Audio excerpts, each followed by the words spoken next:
ನಮಸ್ಕಾರ ಎಲ್ಲರಿಗೂ. ಪ್ರಸ್ತುತ ವಿಷಯ ತಮಿಳುನಾಡು ರಾಜ್ಯದ ಬಗ್ಗೆ ಸಂಪೂರ್ಣ ಮಾಹಿತಿ. ಅದಕ್ಕಿಂತ ಮುಂಚಿತವಾಗಿ ಯಾರ್ಯಾರು ನಮ್ಮ ಸ್ಪರ್ಧಾ ಪ್ರಚಲಿತ ಚಾನೆಲ್ ನ ಸಬ್ಸ್ಕ್ರೈಬ್ ಮಾಡಿಲ್ಲ ಅವರೆಲ್ಲ ನಮ್ಮ ಸ್ಪರ್ಧಾ ಪ್ರಚಲಿತ ಚಾನೆಲ್ ನ ಸಬ್ಸ್ಕ್ರೈಬ್ ಮಾಡಿ, ಲೈಕ್ ಮಾಡಿ, ಹಾಗೆ ಶೇರ್ ಮಾಡಿ. ತಮಿಳುನಾಡು ರಾಜ್ಯ. ಈ ತಮಿಳುನಾಡು ರಾಜ್ಯ 1950 ಜನವರಿ 26ರಂದು ಸ್ಥಾಪನೆ ಆಯಿತು. 1950 ಜನವರಿ 26ರಂದು ತಮಿಳುನಾಡು ರಾಜ್ಯ ಸ್ಥಾಪನೆ ಆಯಿತು. ತಮಿಳುನಾಡಿನ ರಾಜಧಾನಿ ಚೆನ್ನೈ. ತಮಿಳುನಾಡಿನ ಅತಿ ದೊಡ್ಡ ನಗರವೂ ಕೂಡ ಚೆನ್ನೈ. ತಮಿಳುನಾಡಿನಲ್ಲಿರುವ ಒಟ್ಟು ಜಿಲ್ಲೆಗಳ ಸಂಖ್ಯೆ, ಒಟ್ಟು ಜಿಲ್ಲೆಗಳು 33. ತಮಿಳುನಾಡಿನ ವಿಸ್ತೀರ್ಣ 1,30,30,060 ಚದರ ಕಿಲೋಮೀಟರ್ ವಿಸ್ತೀರ್ಣವನ್ನ ತಮಿಳುನಾಡು ರಾಜ್ಯ ಹೊಂದಿದೆ. ತಮಿಳುನಾಡಿನಲ್ಲಿರುವ ರಾಜ್ಯ ಭಾಷೆ, ಯಾವ ಭಾಷೆಯನ್ನ ಮಾತನಾಡುತ್ತಾರೆ ಅಂದ್ರೆ ತಮಿಳು ಭಾಷೆಯನ್ನ. ತಮಿಳುನಾಡಿನಲ್ಲಿ ತಮಿಳು ಭಾಷೆಯನ್ನ ಮಾತನಾಡುತ್ತಾರೆ. ತಮಿಳುನಾಡಿನ ಜನಸಾಂದ್ರತೆ 550. ತಮಿಳುನಾಡಿನ ನೃತ್ಯ, ರಾಜ್ಯ ನೃತ್ಯ ಯಾವುದಂದ್ರೆ ಕರಗಾಟಂ. ಕರಗಾಟಂ ನೃತ್ಯವನ್ನು ಯಾವ ರಾಜ್ಯದಲ್ಲಿ ಆಚರಣೆ ಮಾಡಲಾಗುತ್ತದೆ ಅಂತ ಕ್ವಶನ್ ಆಗ್ಬೋದು. ಅದಕ್ಕೆ ಉತ್ತರ ತಮಿಳುನಾಡು. ತಮಿಳುನಾಡಿನ ಪ್ರಸ್ತುತ ಮುಖ್ಯಮಂತ್ರಿ ಯಾರ್ದಾರ ಅಂದ್ರ ಪ್ರಸ್ತುತ ಮುಖ್ಯಮಂತ್ರಿ MK ಸ್ಟಾಲಿನ್ ಅವರು. MK ಸ್ಟಾಲಿನ್. ಪ್ರಸ್ತುತ ರಾಜ್ಯಪಾಲರು ಯಾರದಾರ ಅಂದ್ರ RN ರವಿ ಅವರು. ಪ್ರಸ್ತುತ ಮುಖ್ಯಮಂತ್ರಿ ಅವರು MK ಸ್ಟಾಲಿನ್ ಅವರು. ಪ್ರಸ್ತುತ ರಾಜ್ಯಪಾಲರು RN ರವಿ ಅವರು. ತಮಿಳುನಾಡು ರಾಜ್ಯವು 3 ರಾಜ್ಯಗಳೊಂದಿಗೆ ಗಡಿಯನ್ನು ಹಂಚಿಕೊಂಡಿದೆ. ಅವು ಯಾವ ಅಂತ ನೋಡುದಾದ್ರ ಕರ್ನಾಟಕ, ಆಂಧ್ರ ಪ್ರದೇಶ ಮತ್ತು ಕೇರಳ.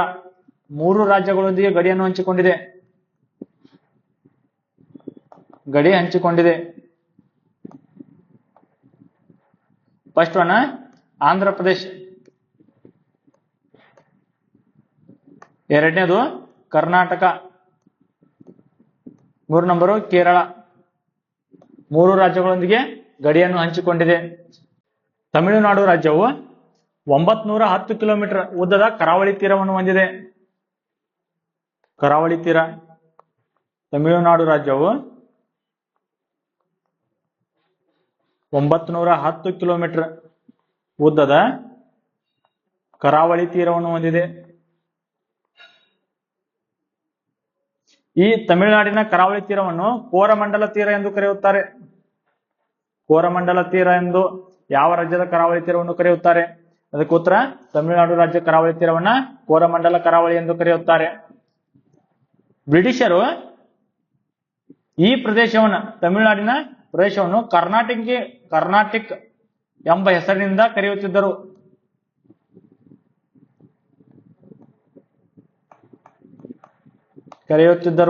ಬ್ರಿಟಿಷರು ಈ ಪ್ರದೇಶವನ್ನ ಕರ್ನಾಟಿಕ್ ಎಂಬ ಹೆಸರಿನಿಂದ ಕರೆಯುತ್ತಿದ್ದರು.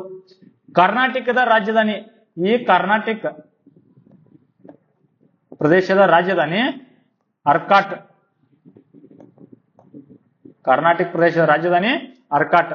ಈ ತಮಿಳುನಾಡು ರಾಜ್ಯ ನಮ್ಮ ದೇಶದಲ್ಲಿ 3ನೇ ಅತಿ ಉದ್ದವಾದ ಕರಾವಳಿ ತೀರವನ್ನು ಹೊಂದಿದ ರಾಜ್ಯವಾಗಿದೆ. ಮೊದಲನೇ ಸ್ಥಾನದಲ್ಲಿರುವುದು ಗುಜರಾತ. ಗುಜರಾತ 1600 ಕಿಲೋಮೀಟರ್, 1600 ಕಿಲೋಮೀಟರ್ ಉದ್ದದ ಕರಾವಳಿ ತೀರವನ್ನು ಹೊಂದಿದೆ. ಎರಡನೇದು ಆಂಧ್ರ ಪ್ರದೇಶ, 1000 ಕಿಲೋಮೀಟರ್ ಉದ್ದದ ಕರಾವಳಿ ತೀರವನ್ನು ಹೊಂದಿದ ರಾಜ್ಯ ಆಂಧ್ರ ಪ್ರದೇಶ. 3ನೇ ಸ್ಥಾನದಲ್ಲಿರುವ ರಾಜ್ಯ ತಮಿಳುನಾಡು, 910 ಕಿಲೋಮೀಟರ್ ಉದ್ದದ ಕರಾವಳಿ ತೀರವನ್ನ ತಮಿಳುನಾಡು ರಾಜ್ಯ ಹೊಂದಿದೆ. 3 ಕರ್ನಾಟಕ ಯುದ್ಧಗಳು ಜರುಗಿದವು. 3 ಕರ್ನಾಟಕ ಯುದ್ಧಗಳು ಯಾರ್ಯಾರ ಮಧ್ಯೆ ಅಂದ್ರ ಬ್ರಿಟಿಷರು ಮತ್ತು ಫ್ರೆಂಚರ ನಡುವೆ. ಇದು ಇಂಪಾರ್ಟೆಂಟ್. ಬ್ರಿಟಿಷರು ಮತ್ತು ಫ್ರೆಂಚರ ನಡುವೆ 3 ಕರ್ನಾಟಕ ಯುದ್ಧಗಳು ಜರುಗಿದವು. ಮೊದಲನೇ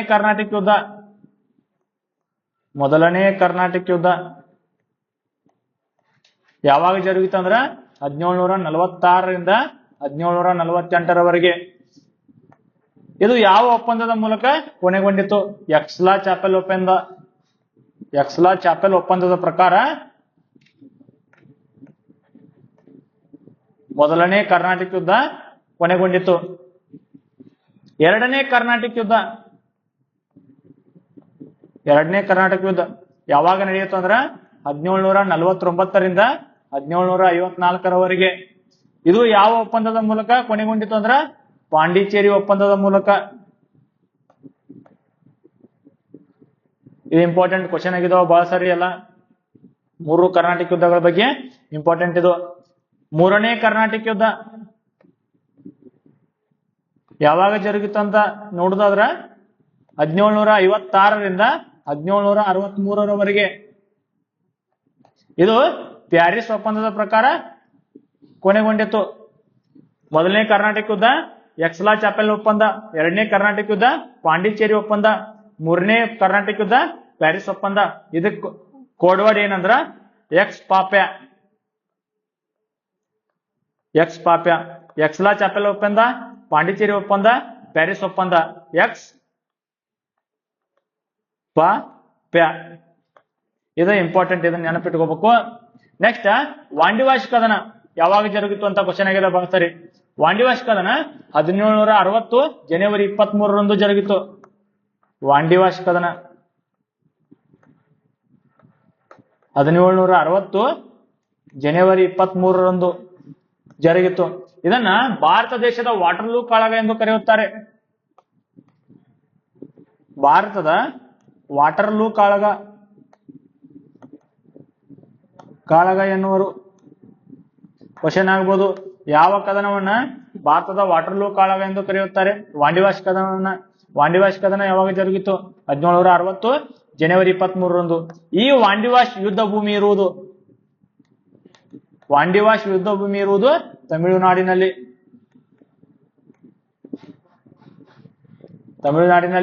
ವಾಂಡಿವಾಶ್ ಯುದ್ಧ ಭೂಮಿ ಕಂಡು ಬರುತ್ತದೆ. ನೆಕ್ಸ್ಟ್ ಕೇರಳ ಮತ್ತು ತಮಿಳುನಾಡು ರಾಜ್ಯಗಳ ಮಧ್ಯೆ ವಿವಾದ ಹೊಂದಿರುವ ಅಣೆಕಟ್ಟು ಯಾವುದಂದ್ರ ಮುಳ್ಳಪೆರಿಯಾರ್ ಅಣೆಕಟ್ಟು. ಕೇರಳ ಮತ್ತು ತಮಿಳುನಾಡು ರಾಜ್ಯಗಳ ಮಧ್ಯೆ ವಿವಾದ ಇರುವ ಅಣೆಕಟ್ಟು. ಇದು ಕ್ವಶನ್ ಆಗಿದೆ ಬಹಳ ಸಾರಿ. ಮುಳ್ಳಪೆರಿಯಾರ್ ಅಣೆಕಟ್ಟು ಯಾವ ರಾಜ್ಯಗಳ ಮಧ್ಯೆ ವಿವಾದ ಕಂಡು ಬರುತ್ತದೆ ಅಂತ ಕ್ವಶನ್ ಆಗಿದೆ. ಅದು ಉತ್ತರ ಕೇರಳ ಮತ್ತು ತಮಿಳುನಾಡು ರಾಜ್ಯಗಳ ಮಧ್ಯೆ. ಮೆಟ್ಟೂರು ಜಲಾಶಯ ಅಥವಾ ಗ್ರ್ಯಾಂಡ್ ಸ್ಟ್ಯಾನ್ಲಿ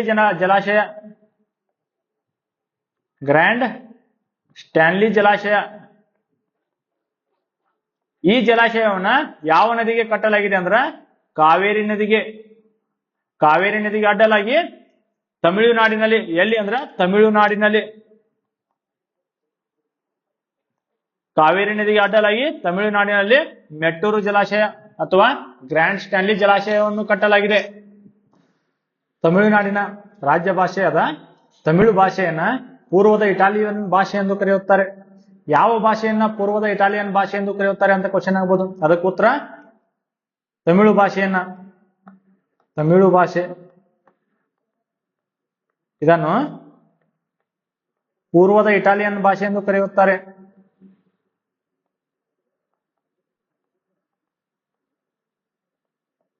ಈ ತಮಿಳು ಭಾಷೆಗೆ 2004ರಲ್ಲಿ ಶಾಸ್ತ್ರೀಯ ಸ್ಥಾನಮಾನವನ್ನು ಪಡೆದುಕೊಂಡಿದೆ. ಇದು ಇಂಪಾರ್ಟೆಂಟ್. ತಮಿಳು ಭಾಷೆಗೆ ಯಾವಾಗ ಶಾಸ್ತ್ರೀಯ ಸ್ಥಾನಮಾನ ದೊರಕಿದೆ ಅಂತ ಕ್ವಶನ್ ಆಗ್ಬೋದು. ಅದಕ್ಕೆ ಉತ್ತರ 2004ರಲ್ಲಿ ತಮಿಳು ಭಾಷೆಗೆ ಶಾಸ್ತ್ರೀಯ ಸ್ಥಾನಮಾನ ದೊರೆತಿದೆ. ನೆಕ್ಸ್ಟ್ ತಮಿಳುನಾಡಿನ ರಾಜ್ಯ ನೃತ್ಯ ಯಾವುದಂದ್ರೆ ಭರತನಾಟ್ಯವನ್ನು ಯಾವ ರಾಜ್ಯದಲ್ಲಿ ಆಚರಿಸಲಾಗುತ್ತದೆ ಅಂತ ಕೇಳ್ತಾರ. ಇದಕ್ಕೆ ಉತ್ತರ ತಮಿಳುನಾಡು ರಾಜ್ಯದಲ್ಲಿ.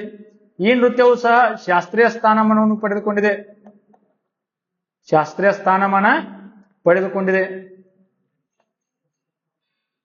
ಈ ತಮಿಳುನಾಡಿನಲ್ಲಿ ಕಂಡುಬರುವ ಪ್ರಮುಖ ಬುಡಕಟ್ಟುಗಳು ಇವು ಕ್ವಶನ್ ಆಗಿದಾವ. ಬುಡಕಟ್ಟುಗಳು ಒಂದು ತೋಡಿಗ ಅಥವಾ ತೋಡ, ಯರ್ವ. ಈ ಪ್ರಮುಖ ಬುಡಕಟ್ಟುಗಳು ತಮಿಳುನಾಡು ರಾಜ್ಯದಲ್ಲಿ ಕಂಡು ಬರುತ್ತವೆ. ತಮಿಳುನಾಡು ರಾಜ್ಯದ ರಾಜ್ಯ ಹಬ್ಬ ಯಾವುದಂದ್ರ ಪೊಂಗಲ್. ಪೊಂಗಲ್ ಹಬ್ಬವನ್ನು ಯಾವ ರಾಜ್ಯದಲ್ಲಿ ಆಚರಣೆ ಮಾಡಲಾಗುತ್ತದೆ? ಅದಕ್ಕೆ ಉತ್ತರ ತಮಿಳುನಾಡು ರಾಜ್ಯದಲ್ಲಿ. ಜಲ್ಲಿಕಟ್ಟು ಇದು ಕ್ವಶನ್ ಆಗಿದೆ. ಜಲ್ಲಿಕಟ್ಟು ಸಂಬಂಧಿಸಿರುವುದು ಯಾವ ರಾಜ್ಯಕ್ಕೆ? ಜಲ್ಲಿಕಟ್ಟು ಸಂಬಂಧಿಸಿರುವುದು ತಮಿಳುನಾಡು ರಾಜ್ಯಕ್ಕೆ. ಇದು ಕ್ವಶನ್ ಆಗಿದೆ. ನೆಕ್ಸ್ಟ್ ಮರೀನಾ ಬೀಚ್ ಯಾವ ರಾಜ್ಯದಲ್ಲಿ ಕಂಡು ಬರುತ್ತದೆ? ಮರೀನಾ ಬೀಚ್.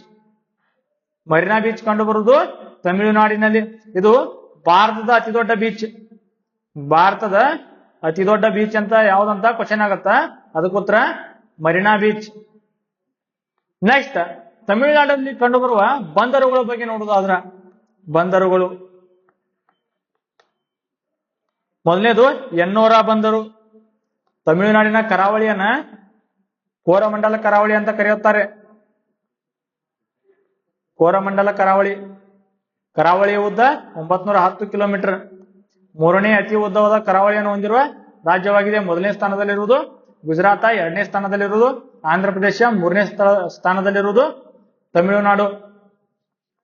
ಎನ್ನೋರ ಬಂದರು ಇದು ಭಾರತದ ಏಕೈಕ ಖಾಸಗಿ ಬಂದರು. ಇದು ಭಾರತದ ಏಕೈಕ ಖಾಸಗಿ ಬಂದರು. ಈ ಬಂದರಿಗೆ ಮರುನಾಮಕರಣ ಮಾಡಲಾಗಿದೆ. ಏನಂತೇಳಿ? ಕೆ ಕಾಮರಾಜ್ ಬಂದರು. ಕಾಮರಾಜ ಬಂದರು ಅಂತ ಯಾವ ಬಂದರನ್ನು ಕರೆಯಲಾಗುತ್ತದೆ? ಅದಕ್ಕೋತ್ರ ಎನ್ನೋರ ಬಂದರು. 2013ರಲ್ಲಿ ಎನ್ನೋರ ಬಂದರಿಗೆ ಕಾಮರಾಜ ಬಂದರು ಎಂದು ಮರುನಾಮಕರಣ ಮಾಡಲಾಗಿದೆ. ನೆಕ್ಸ್ಟ್ ಇನ್ನೊಂದು ಬಂದರು ಯಾವುದು ಅಂದ್ರೆ ಚೆನ್ನೈ ಬಂದರು. ಚೆನ್ನೈ ಬಂದರನ್ನ 1875ರಲ್ಲಿ ಸ್ಥಾಪನೆ ಮಾಡಲಾಗಿದೆ. ಈ ಚೆನ್ನೈ ಬಂದರನ್ನ ಚರ್ಮದ ಬಂದರು ಎಂದು ಕರೆಯಲಾಗುತ್ತದೆ. ಚರ್ಮದ ಬಂದರು. ಇದು ದಕ್ಷಿಣ ಭಾರತದ ಹೆಬ್ಬಾಗಿಲು. ಪೂರ್ವ ಕರಾವಳಿಯ ಒಡವೆ ಯಾವುದಂದ್ರ ವಿಶಾಖಪಟ್ಟಣಂ ಬಂದರು. ಅದೇ ರೀತಿ ದಕ್ಷಿಣ ಭಾರತದ ಹೆಬ್ಬಾಗಿಲು ಯಾವುದಂದ್ರ ಚೆನ್ನೈ ಬಂದರು. ಇದನ್ನ 1875ರಲ್ಲಿ ಸ್ಥಾಪನೆ ಮಾಡಲಾಗಿದೆ. ನೆಕ್ಸ್ಟ್ ಟ್ಯುಟಿಕೋರಿನ್ ಬಂದರು.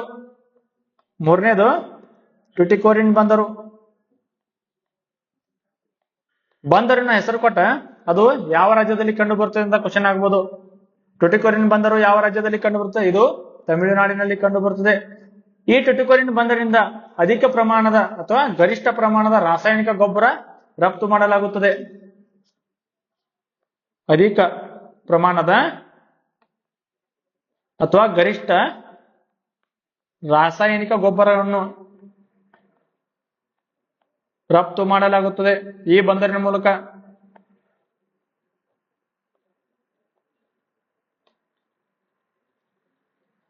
ಈ ಬಂದರನ್ನ, ಈ ಟ್ಯುಟಿಕೋರಿನ್ ಬಂದರನ್ನ ಹವಳ ಮುತ್ತುಗಳ ಬಂದರು ಎಂದು ಕರೆಯುವರು. ಹವಳ ಮುತ್ತುಗಳ ಬಂದರು ಎಂದು ಕರೆಯುತ್ತಾರೆ. ಈ ಟ್ಯುಟಿಕೋರಿನ್ ಬಂದರನ್ನ ಮರುನಾಮಕರಣ ಮಾಡಲಾಗಿದೆ. ಏನಂತ ಮರುನಾಮಕರಣ ಮಾಡಲಾಗಿದೆ ಅಂದ್ರ ಪಿ ಚಿದಂಬರಂ ಬಂದರು. ಪಿ ಚಿದಂಬರಂ ಬಂದರು ಎಂದು ಯಾವ ಬಂದರನ್ನು ಕರೆಯಲಾಗುತ್ತದೆ ಅಂತ ಕ್ವಶನ್ ಆಗುತ್ತಾ? ಅದಕ್ಕೋತ್ರ ಟ್ಯುಟಿಕೋರಿನ್ ಬಂದರು ಮರುನಾಮಕರಣ ಮಾಡಲಾಗಿದೆ ಪಿ ಚಿದಂಬರಂ ಬಂದರು ಎಂದು. ನೆಕ್ಸ್ಟ್ ಸರ್ಕಾಜಿ ಬಂದರು. ಸರ್ಕಾಜಿ ಬಂದರು ಇದು ಇಂಪಾರ್ಟೆಂಟ್. ಇನ್ನೊಂದು ಇಂಪಾರ್ಟೆಂಟ್ ಅಂದ್ರೆ ಇನಿಯಾಂ ಬಂದರು. ಈ ಎರಡು ಬಂದರುಗಳು ಸಾಗರಮಾಲಾ ಯೋಜನೆಗೆ ಒಳಪಟ್ಟಿವೆ.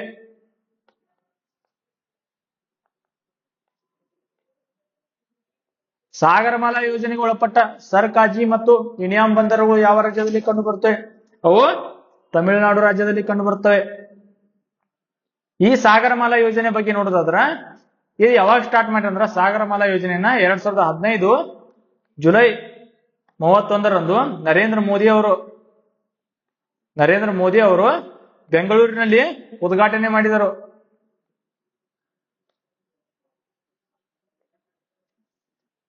ನೆಕ್ಸ್ಟ್ ಭಾರತದ ಚರ್ಮ ಸಂಶೋಧನಾ ಕೇಂದ್ರ ಇರುವುದು ಎಲ್ಲಿ ಅಂತ ಕ್ವಶನ್ ಆಗತ್ತ. ಅದಕ್ಕೋತ್ರ ತಮಿಳುನಾಡಿನ ಚೆನ್ನೈದಲ್ಲಿ ಭಾರತದ ಚರ್ಮ ಸಂಶೋಧನಾ ಕೇಂದ್ರ ಇದು ಕ್ವಶನ್ ಆಗಿದೆ. ಭಾರತದ ಚರ್ಮ ಸಂಶೋಧನಾ ಕೇಂದ್ರ ಯಾವ ರಾಜ್ಯದಲ್ಲಿ ಅಂತ ತಮಿಳುನಾಡಿನ ಚೆನ್ನೈದಲ್ಲಿದೆ.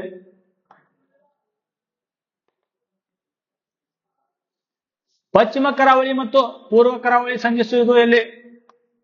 ಪಶ್ಚಿಮ ಕರಾವಳಿ ಇದು ಭಾರತ. ಪಶ್ಚಿಮ ಕರಾವಳಿ ಮತ್ತು ಪೂರ್ವ ಕರಾವಳಿ ಸಂಧಿಸುವುದು ಕನ್ಯಾಕುಮಾರಿಯಲ್ಲಿ. ಇದು ಕ್ವಶನ್ ಆಗಿದೆ. ಪಶ್ಚಿಮ ಕರಾವಳಿ ಮತ್ತು ಪೂರ್ವ ಕರಾವಳಿ ಎಲ್ಲಿ ಸಂಧಿಸುತ್ತವೆ? ತಮಿಳುನಾಡಿನ ಕನ್ಯಾಕುಮಾರಿಯಲ್ಲಿ. ಪಶ್ಚಿಮ ಕರಾವಳಿ ಮತ್ತು ಪೂರ್ವ ಕರಾವಳಿ ಸಂಧಿಸುವುದು ಕನ್ಯಾಕುಮಾರಿ. ಇಲ್ಲಿ ಪಶ್ಚಿಮ ಘಟ್ಟಗಳು ಪೂರ್ವ ಘಟ್ಟಗಳು ಇವು ಸಂಧಿಸುವುದು ನೀಲಗಿರಿ ಬೆಟ್ಟಗಳಲ್ಲಿ. ನೀಲಗಿರಿ ಬೆಟ್ಟಗಳಲ್ಲಿ ಅತಿ ಎತ್ತರದ ಬೆಟ್ಟ ದೊಡ್ಡ ಬೆಟ್ಟ. ತಮಿಳುನಾಡಿನ ಸರ್ವಜ್ಞ ಅಂತ ಯಾರು ಕರೆಯುತ್ತಾರೆ ಅಂತ ತಿರುವಳ್ಳರ್ ಅವರನ್ನು. ತಿರುವಳ್ಳರ್ ಇವರು ತಮಿಳುನಾಡಿನ ಸರ್ವಜ್ಞ. ತಮಿಳುನಾಡಿನ ಸರ್ವಜ್ಞ ಅಂತ ಯಾರನ್ನು ಕರೆಯುತ್ತಾರೆ? ತಿರುವಳ್ಳರ್ ಅವರನ್ನು. ಇಳಂಗೋಡಿಗಲ್ ಬರೆದ ಕೃತಿ ಯಾವುದು? ಅಥವಾ ಶಿಲಪ್ಪದಿಗಾರಂ ಶಿಲಪ್ಪದಿಗಾರಂ ಕೃತಿಯನ್ನು ಯಾರು ರಚಿಸಿದ್ದಾರೆ? ಅದಕ್ಕೋತ್ರ ಇಳಂಗೋಡಿಗಲ್. ಇದು ಕ್ವಶನ್ ಆಗಿದೆ ಬಹಳ ಸಾರಿ. ನೆಕ್ಸ್ಟ್, ತಮಿಳುನಾಡಿನಲ್ಲಿ ಕಂಡುಬರುವ ಪೂರ್ವ ಘಟ್ಟಗಳನ್ನು ಜಂಗಿ, ಜವಡಿ, ಕಚ್ಚಮಲೈ, ಪಚ್ಚಮಲೈ ಎಂದು ಕರೆಯುತ್ತಾರೆ. ತಮಿಳುನಾಡಿನಲ್ಲಿ ಕಂಡುಬರುವ ಪೂರ್ವ ಘಟ್ಟಗಳನ್ನು ಜಂಗಿ, ಜಾವಡಿ, ಕಚ್ಚಮಲೈ, ಪಚ್ಚಮಲೈ ಎಂದು ಕರೆಯುತ್ತಾರೆ. ಒಂದು ಕ್ವಶನ್ ಆಗಿತ್ತ ಏನಂದ್ರ ಶೌರಾಯಿ ಬೆಟ್ಟಗಳು ಯಾವ ರಾಜ್ಯದಲ್ಲಿ ಕಂಡು ಬರ್ತವೆ ಅಂತ? ಅದಕ್ಕೂತ್ರ ತಮಿಳುನಾಡಿನಲ್ಲಿ. ಶೌರಾಯಿ ಬೆಟ್ಟಗಳು ಇವು ತಮಿಳುನಾಡಿನಲ್ಲಿ ಕಂಡು ಬರುತ್ತವೆ.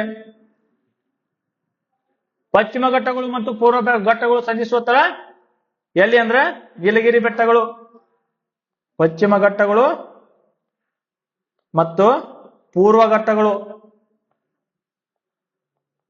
ಸಂಧಿಸುವ ಸ್ಥಳ ನೀಲಗಿರಿ ಬೆಟ್ಟಗಳು. ನೀಲಗಿರಿ ಬೆಟ್ಟಗಳಲ್ಲಿ ಅತಿ ಎತ್ತರದ ಶಿಖರ. ನೀಲಗಿರಿ ಬೆಟ್ಟಗಳಲ್ಲಿ ಅತಿ ಎತ್ತರದ ಶಿಖರ ದೊಡ್ಡ ಬೆಟ್ಟ. ಎತ್ತರ ಎಷ್ಟಂದ್ರ 2637 ಮೀಟರ್ ಎತ್ತರವನ್ನು ಈ ದೊಡ್ಡ ಬೆಟ್ಟ ಹೊಂದಿದೆ. ಇದು ದಕ್ಷಿಣ ಭಾರತದಲ್ಲಿ ಅತಿ ಎತ್ತರವಾದ ಎರಡನೇ ಶಿಖರ. ದೊಡ್ಡ ಬೆಟ್ಟ ದಕ್ಷಿಣ ಭಾರತದಲ್ಲಿ ಎತ್ತರವಾದ ಎರಡನೇ ಶಿಖರ.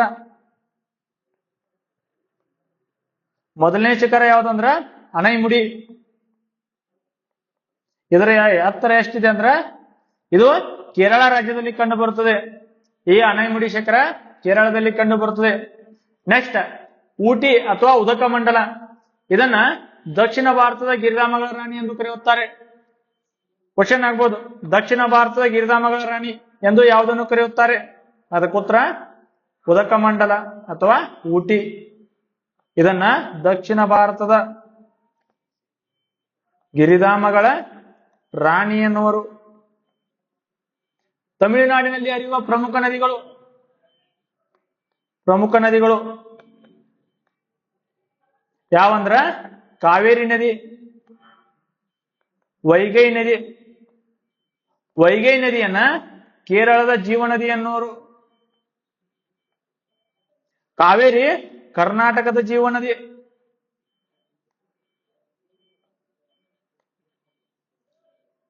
ಕಾವೇರಿ ನದಿಗೆ ಅಡ್ಡಲಾಗಿ ಮೆಟ್ಟೂರು ಜಲಾಶಯ ನಿರ್ಮಾಣ ಅಥವಾ ಗ್ರ್ಯಾಂಡ್ ಸ್ಟ್ಯಾನ್ಲಿ ಅಣೆಕಟ್ಟು.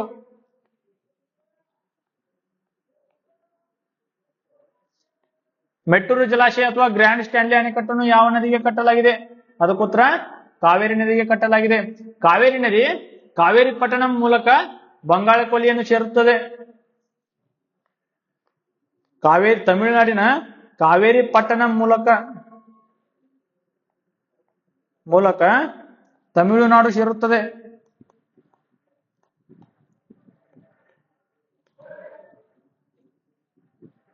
ಕಾವೇರಿ ನದಿಯಿಂದ ತಮಿಳುನಾಡಿನಲ್ಲಿ ಉಂಟಾದ ದ್ವೀಪ ಯಾವುದಂದ್ರ ಶ್ರೀರಂಗಂ.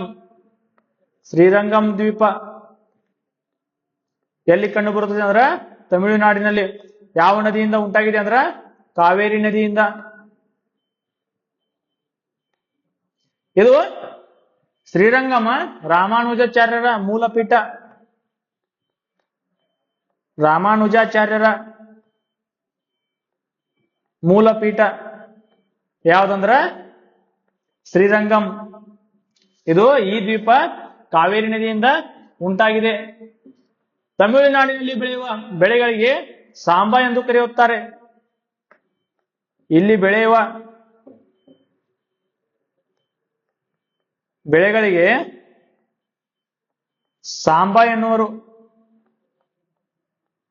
ಯಾವ ರಾಜ್ಯದಲ್ಲಿ ಬೆಳೆಯುವ ಬೆಳೆಗೆ ಸಾಂಬಾ ಎಂದು ಕರೆಯುತ್ತಾರೆ? ಅದಕ್ಕೂತ್ರ ತಮಿಳುನಾಡಿನಲ್ಲಿ. ಅಥವಾ ತಮಿಳುನಾಡಿನಲ್ಲಿ ಬೆಳೆಯುವ ಬೆಳೆಗಳಿಗೆ ಏನೆಂದು ಕರೆಯುತ್ತಾರೆ? ಅದಕ್ಕೂತ್ರ ಸಾಂಬಾ. ಚಳಿಗಾಲದಲ್ಲಿ ಮಳೆ ಪಡೆಯುವ 2 ರಾಜ್ಯಗಳು. ಚಳಿಗಾಲದಲ್ಲಿ ಮಳೆ ಪಡೆಯುವ 2 ರಾಜ್ಯಗಳು. ಇದು ಇಂಪಾರ್ಟೆಂಟ್ ಕ್ವಶನ್ ಆಗಿದೆ ಬಹಳ ಸರಿ.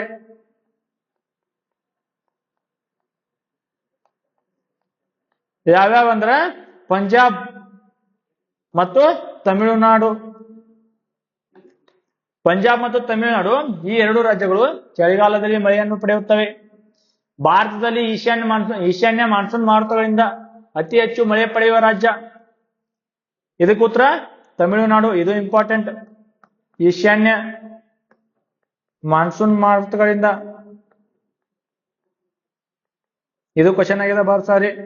ಈಶಾನ್ಯ ಮಾನ್ಸೂನ್ ಮಾರುತಗಳಿಂದ ಮಳೆ ಪಡೆಯುವ ಅತಿ ಹೆಚ್ಚು ಮಳೆ ಪಡೆಯುವ ರಾಜ್ಯ ತಮಿಳುನಾಡು. ಈಶಾನ್ಯ ಮಾನ್ಸೂನ್ ಮಾರುತ ಅಂದ್ರೆ ಹಿಂಗಾರು ಮಳೆ. ಹಿಂಗಾರು ಮಳೆಯಿಂದ ಅತಿ ಹೆಚ್ಚು ಮಳೆಯನ್ನು ಪಡೆಯುವ ರಾಜ್ಯ ತಮಿಳುನಾಡು. ಅತಿ ಹೆಚ್ಚು ಕೆಂಪು ಮಣ್ಣನ್ನು ಹೊಂದಿರುವ ರಾಜ್ಯ ಯಾವುದಂದ್ರ ತಮಿಳುನಾಡು. ಭಾರತದಲ್ಲಿ ಅತಿ ಹೆಚ್ಚು ಕೆಂಪು ಮಣ್ಣು ಹೊಂದಿರುವ ರಾಜ್ಯ ಅದು ತಮಿಳುನಾಡು. ಅತಿ ಹೆಚ್ಚು ಕೆಂಪು ಮಣ್ಣು ಹೊಂದಿರುವ ರಾಜ್ಯ ತಮಿಳುನಾಡು. ಅತಿ ಹೆಚ್ಚು ಕೆಂಪು ಮಣ್ಣು ಹೊಂದಿರುವ ಜಿಲ್ಲೆ ಅಂದ್ರೆ ನಮ್ಮ ಕರ್ನಾಟಕದಲ್ಲಿ ತುಮಕೂರು. ತುಮಕೂರು ನಮ್ಮ ಕರ್ನಾಟಕದಲ್ಲಿ ಅತಿ ಹೆಚ್ಚು ಕೆಂಪು ಮಣ್ಣು ಹೊಂದಿರುವ ಜಿಲ್ಲೆಯಾಗಿದೆ. ನೀಲಗಿರಿ ಬೆಟ್ಟಗಳಲ್ಲಿ ಕಂಡು ಬರುವ ಬುಡಕಟ್ಟು ಜನಾಂಗ ಯಾವ್ದಂತ ಕ್ವಶನ್ ಆಗುತ್ತಾ? ಅದಕ್ಕೆ ಉತ್ತರ ತೋಡ ಬುಡಕಟ್ಟು ಜನಾಂಗ. ನೀಲಗಿರಿ ಬೆಟ್ಟಗಳಲ್ಲಿ ಕಂಡು ಬರುವ ಬುಡಕಟ್ಟು ಜನಾಂಗ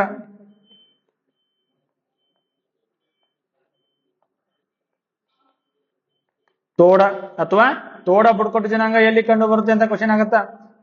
ಅದಕ್ಕೆ ಉತ್ತರ ನೀಲಗಿರಿ ಬೆಟ್ಟಗಳಲ್ಲಿ ಕಂಡು ಬರುತ್ತದೆ. ಕೋವೈ ಉತ್ಸವ ಯಾವ ರಾಜ್ಯದಲ್ಲಿ ಆಚರಣೆ ಮಾಡಲಾಗುತ್ತದೆ? ಅದಕ್ಕೆ ಉತ್ತರ ತಮಿಳುನಾಡು ರಾಜ್ಯದಲ್ಲಿ ಕೋವೈ ಉತ್ಸವವನ್ನು ಆಚರಣೆ ಮಾಡಲಾಗುತ್ತದೆ. ನೆಕ್ಸ್ಟ್ ಕೊಯಮತ್ತೂರನ್ನು, ತಮಿಳುನಾಡಿನ ಕೊಯಮತ್ತೂರನ್ನು ದಕ್ಷಿಣ ಭಾರತದ ಮ್ಯಾಂಚೆಸ್ಟರ್ ಎಂದು ಕರೆಯುತ್ತಾರೆ. ದಕ್ಷಿಣ ಭಾರತದ ಮ್ಯಾಂಚೆಸ್ಟರ್ ಎಂದು ಯಾವುದನ್ನು ಕರೆಯುತ್ತಾರೆ? ಕೊಯಮತ್ತೂರ್. ತಮಿಳುನಾಡಿನ ಕೊಯಮತ್ತೂರನ್ನ ದಕ್ಷಿಣ ಭಾರತದ ಮ್ಯಾಂಚೆಸ್ಟರ್ ಎಂದು ಕರೆಯುತ್ತಾರೆ. ವಿಶ್ವದ ಎತ್ತರವಾದ ಆದಿಯೋಗಿ ಶಿವನ ಪ್ರತಿಮೆ ಇರುವುದು ಕೊಯಮತ್ತೂರದಲ್ಲಿ. ವಿಶ್ವದ ಅತಿ ಎತ್ತರದ ಆದಿಯೋಗಿ ಶಿವನ ಪ್ರತಿಮೆ ಇರುವುದು ಎಲ್ಲಿ ಅಂದ್ರ ಕೊಯಮತ್ತೂರ್. ಅತಿ ಹೆಚ್ಚು ತೆಂಗು ಉತ್ಪಾದಿಸುವ ರಾಜ್ಯ ತಮಿಳುನಾಡು. ತೆಂಗು ಅತಿ ಹೆಚ್ಚು ಉತ್ಪಾದಿಸುವ ರಾಜ್ಯ.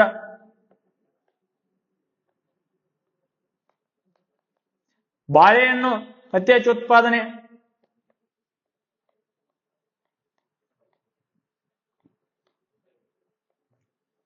ಭಾರತದಲ್ಲಿ ಅತಿ ಹೆಚ್ಚು ಬಾಳೆಹಣ್ಣನ್ನು ಉತ್ಪಾದಿಸುವ ರಾಜ್ಯ ತಮಿಳುನಾಡು. ತೆಂಗನ್ನು ಅತಿ ಹೆಚ್ಚು ಉತ್ಪಾದಿಸುವ ರಾಜ್ಯ ಅದು ಕೂಡ ತಮಿಳುನಾಡು. ಇಲ್ಲಿ ಕಂಡು ಬರುವ ರಾಷ್ಟ್ರೀಯ ಉದ್ಯಾನವನಗಳು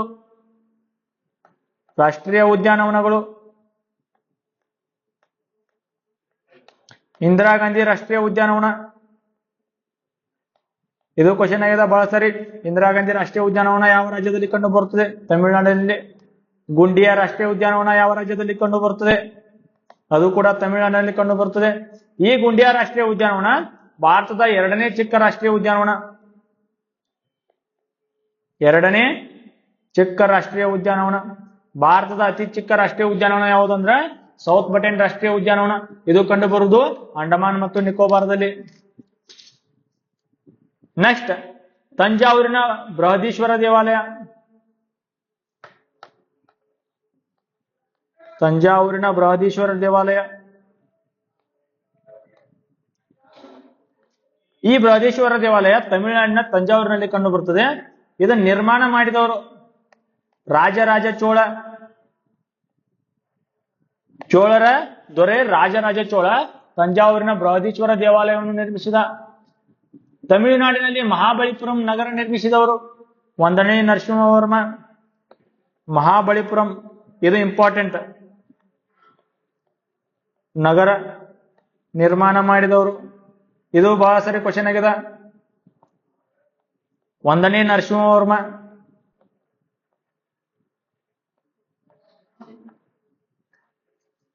ಇವರಿಗೆ ಇದ್ದಿದ್ದ ಬಿರುದು, 1ನೇ ನರಸಿಂಹವರ್ಮನಿಗೆ ಇದ್ದ ಬಿರುದು ವಾತಾಪಿಕೊಂಡ.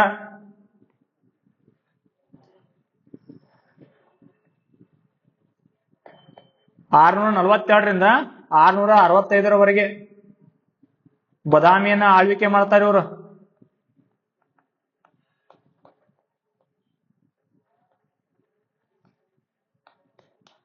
ಒಂದನೇ ನರಸಿಂಹವರ್ಮ 642ರಿಂದ 655ರವರೆಗೆ ಇಮ್ಮಡಿ ಪುಲಿಕೇಶಿಯನ್ನು ಸೋಲಿಸಿ ಬದಾಮಿಯನ್ನ ಆಳ್ವಿಕೆ ಮಾಡಿದರು.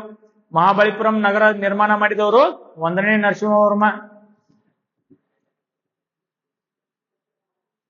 ಇಮ್ಮಡಿ ಪುಲಿಕೇಶಿಯನ್ನ ಯಾವ ಕದನದಲ್ಲಿ ಸೋಲಿಸ್ತಾರಂದ್ರ ಪೆರಿಯಾರ್ ಕಾಳಗ, ಸುರ್ಮಾರ್ ಕಾಳಗ, ಮಣಿಮಂಗಲಂ ಈ 3 ಕದನಗಳ ಮೂಲಕ ಇಮ್ಮಡಿ ಪುಲಿಕೇಶಿಯನ್ನ 1ನೇ ನರಸಿಂಹವರ್ಮ ಅವರು ಸೋಲಿಸ್ತಾರ. ಸೋಲಿಸಿ ವಾತಾಪಿಕೊಂಡ ಎಂಬ ಬಿರುದನ್ನು ಪಡೆದುಕೊಳ್ತಾರೆ. ಪಡೆದುಕೊಂಡು 642ರಿಂದ 655ರವರೆಗೆ ಬದಾಮಿಯನ್ನ ಆಳ್ವಿಕೆ ಮಾಡುತ್ತಾರೆ. ನೆಕ್ಸ್ಟ್ ಸಂಗಮ್ ಸಾಹಿತ್ಯ. ಸಂಗಮ್ ಸಾಹಿತ್ಯ, ಈ ಸಂಗಮ್ ಸಾಹಿತ್ಯ ಯಾವ ಭಾಷೆಗೆ ಸಂಬಂಧಿಸಿದೆ? ತಮಿಳು ಭಾಷೆಗೆ.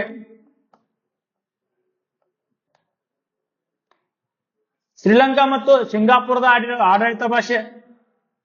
ಶ್ರೀಲಂಕಾ ಮತ್ತು ಸಿಂಗಾಪುರದ ಆಡಳಿತ ಭಾಷೆ ಯಾವುದು? ಅದು ಕೂಡ ತಮಿಳು ಭಾಷೆ.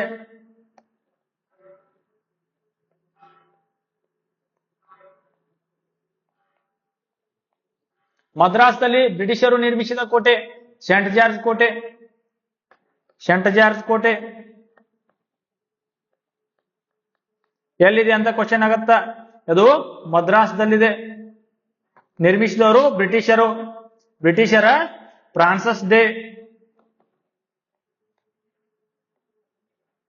ಡೇ ಎಂಬ ಗವರ್ನರ್, ಬ್ರಿಟಿಷರ ಫ್ರಾನ್ಸಿಸ್ ಡೇ ಎಂಬ ಗವರ್ನರ್ ಮದ್ರಾಸ್ನಲ್ಲಿ ಸೇಂಟ್ ಜಾರ್ಜ್ ಕೋಟೆಯನ್ನ ನಿರ್ಮಾಣ ಮಾಡಿದರು. ಭಾರತದ ಮೊಟ್ಟ ಮೊದಲ ಮುನ್ಸಿಪಲ್ ಕಾರ್ಪೊರೇಷನ್, ಇದು ಬಹಳ ಸಾರಿ ಕ್ವಶನ್ ಆಗಿದೆ. ಅದಕ್ಕೆ ಉತ್ತರ ಮದ್ರಾಸ್. ಭಾರತದ ಮೊಟ್ಟ ಮೊದಲ ಮುನ್ಸಿಪಲ್ ಕಾರ್ಪೊರೇಷನ್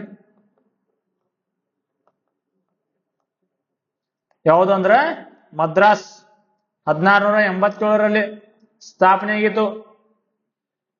ಭಾರತದಲ್ಲಿ ಬ್ರಿಟಿಷ್ ಆಡಳಿತಕ್ಕೆ ಒಳಗಾದ ಮೊಟ್ಟ ಮೊದಲ ನಗರ, ಅದು ಕೂಡ ಮದ್ರಾಸ್. ಭಾರತದಲ್ಲಿ ಬ್ರಿಟಿಷ್ ಆಡಳಿತಕ್ಕೆ ಒಳಗಾದ ಮೊಟ್ಟ ಮೊದಲ ನಗರ, ಅದು ಕೂಡ ಮದ್ರಾಸ್. ತಮಿಳುನಾಡಿನಲ್ಲಿ ಇರುವ ಉಕ್ಕು ಮತ್ತು ಕಬ್ಬಿಣ ಕಾರ್ಖಾನೆ ಯಾವುದು ಅಂದ್ರೆ ಸೇಲಂ. ತಮಿಳುನಾಡಿನಲ್ಲಿರುವ ಉಕ್ಕು ಮತ್ತು ಕಬ್ಬಿಣ ಕಾರ್ಖಾನೆ. ಸೇಲಂ ಉಕ್ಕು ಮತ್ತು ಕಬ್ಬಿಣ ಕಾರ್ಖಾನೆ ಯಾವ ರಾಜ್ಯದಲ್ಲಿ ಕಂಡು ಬರ್ತದೆ ಅಂತ ಕ್ವಶನ್ ಆಗತ್ತ. ಅದಕ್ಕೋತ್ರ ಸೇಲಂ ಯಾವಾಗ ಸ್ಥಾಪನೆ ಆಯ್ತಾರ? 1982ರಲ್ಲಿ ಸೇಲಂ ಉಕ್ಕು ಮತ್ತು ಕಬ್ಬಿಣ ಕಾರ್ಖಾನೆ ತಮಿಳುನಾಡಿನಲ್ಲಿ ಸ್ಥಾಪನೆ ಆಯಿತು. ಇಲ್ಲಿ ಕಂಡುಬರುವ ಅಣು ವಿದ್ಯುತ್ ಸ್ಥಾವರಗಳು, ತಮಿಳುನಾಡಿನಲ್ಲಿ ಕಂಡುಬರುವ ಅಣು ವಿದ್ಯುತ್ ಸ್ಥಾವರಗಳು: ಮೊದಲನೇದು ಕಲ್ಪಕಂ, ಎರಡನೇದು ಕುಡಂಕುಳಂ. ಕಲ್ಪಕಂ ಅಣು ವಿದ್ಯುತ್ ಸ್ಥಾವರ ಯಾವ ರಾಜ್ಯದಲ್ಲಿ ಕಂಡು ಬರುತ್ತದೆ? ಕುಡಂಕುಳಂ ಅಣು ವಿದ್ಯುತ್ ಸ್ಥಾವರ ಯಾವ ರಾಜ್ಯದಲ್ಲಿ ಕಂಡು ಬರುತ್ತದೆ? ಅದಕ್ಕೆ ಉತ್ತರ ತಮಿಳುನಾಡು ರಾಜ್ಯದಲ್ಲಿ ಕಂಡು ಬರುತ್ತದೆ. ಕುಡಂಕುಳಂ ಅಣು ವಿದ್ಯುತ್ ಸ್ಥಾವರ, ಈ ಅಣು ವಿದ್ಯುತ್ ಸ್ಥಾವರವನ್ನ ರಷ್ಯಾದ ಬೆಂಬಲದೊಂದಿಗೆ ಆರಂಭಿಸಲಾಗಿದೆ.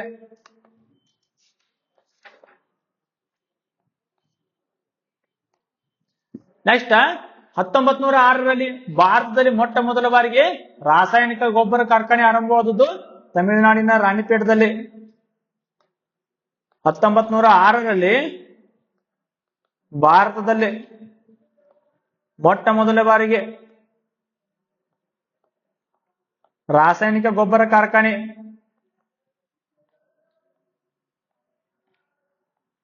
ಆರಂಭವಾದದ್ದು ತಮಿಳುನಾಡಿನ ರಾಣಿಪೇಟ್. ಇದು ಕ್ವಶನ್ ಆಗ್ಬೋದು. ಭಾರತದಲ್ಲಿ ಮೊಟ್ಟ ಮೊದಲ ಬಾರಿಗೆ ಎಲ್ಲಿ ರಾಸಾಯನಿಕ ಗೊಬ್ಬರ ಕಾರ್ಖಾನೆಯನ್ನ ಆರಂಭ ಮಾಡಲಾಯಿತು? ತಮಿಳುನಾಡಿನ ರಾಣಿಪೇಟದಲ್ಲಿ. ಕರ್ನಾಟಕದಲ್ಲಿ ಎಲ್ಲಿ ಮಾಡಲಾಯಿತು ಅಂದ್ರ ಮೈಸೂರಿನ ಬೆಳಗೊಳದಲ್ಲಿ 1938ರಲ್ಲಿ ಕರ್ನಾಟಕದಲ್ಲಿ ಮೊಟ್ಟ ಮೊದಲ ಬಾರಿಗೆ ರಾಸಾಯನಿಕ ಗೊಬ್ಬರ ಕಾರ್ಖಾನೆಯನ್ನ ಆರಂಭ ಮಾಡಲಾಯಿತು. ಯಾರು ಆರಂಭ ಮಾಡಿದ್ರಂದ್ರ ಸರ್ ಮಿರ್ಜಾ ಇಸ್ಮಾಯಿಲ್ ಅವರು. 1904ರಲ್ಲಿ ದೇಶದ ಪ್ರಥಮ ಸಿಮೆಂಟ್ ಕಾರ್ಖಾನೆ ಪ್ರಾರಂಭ ಎಲ್ಲಿ ಅಂದ್ರ ಚೆನ್ನೈದಲ್ಲಿ. 1904ರಲ್ಲಿ ದೇಶದ ಪ್ರಥಮ ಸಿಮೆಂಟ್ ಕಾರ್ಖಾನೆ ಚೆನ್ನೈನಲ್ಲಿ ಪ್ರಾರಂಭ.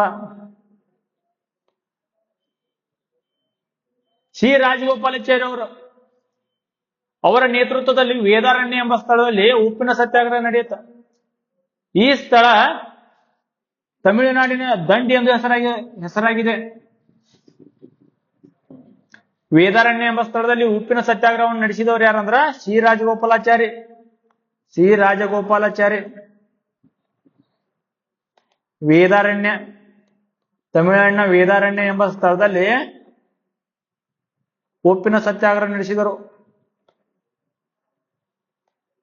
ಈ ಸ್ಥಳಕ್ಕೆ ತಮಿಳುನಾಡಿನ ದಂಡಿ ಎಂದು ಕರೆಯುತ್ತಾರೆ.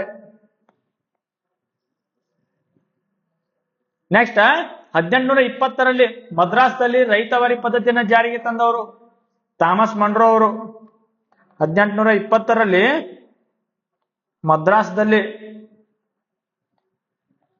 ರೈತವಾರಿ ಪದ್ಧತಿಯನ್ನು ಜಾರಿಗೆ ತಂದವರು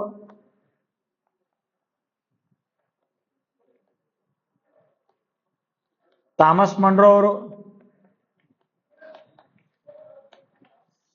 ತಮಿಳುನಾಡಿನ ನೈವೇಲಿ ಎಂಬ ಸ್ಥಳದಲ್ಲಿ ಗರಿಷ್ಠ ಪ್ರಮಾಣದಲ್ಲಿ ಲಿಗ್ನೈಟ್ ಅನ್ನು ಉತ್ಪಾದಿಸಲಾಗುತ್ತದೆ. ಇದು ಇಂಪಾರ್ಟೆಂಟ್, ಇದು ಕ್ವಶನ್ ಆಗಿದೆ. ತಮಿಳುನಾಡಿನ ನೈವೇಲಿ ಎಂಬಲ್ಲಿ